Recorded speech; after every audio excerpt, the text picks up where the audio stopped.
మోషేకి భయపడ్డట్టు నాకు భయపడతారా? మోషే అభిషేకం వేరు, నా అభిషేకం వేరు.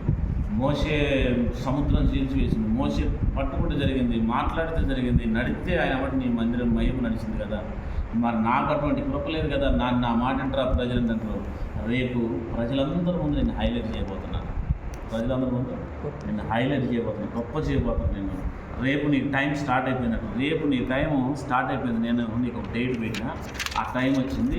ఆ టైం వచ్చింది కాబట్టి నువ్వు చిన్నగా కాదు, ఇప్పటి నుంచి రేపటి దినం నుంచి ప్రజలు నిన్ను చూసే తీరు మారిపోద్ది, నీతో మాట్లాడే తీరు మారిపోద్ది, నీతో ఉండే తీరు మారిపోద్ది. వాళ్ళందరికీ నిన్ను చూస్తే ఒక భయం కలిగింది. నువ్వు కూడా నా మనిషివే అనే ఒక ముద్ర వేయబడుతుంది. రేపు నిన్ను హైలైట్ చేసే టైం ఉందండి.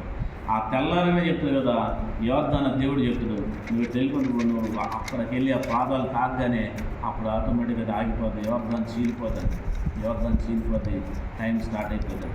అప్పుడు ఆ యోర్దాను చేరగానే ప్రజలందరూ కూడా దేవుణ్ణి మహింపరిచారు.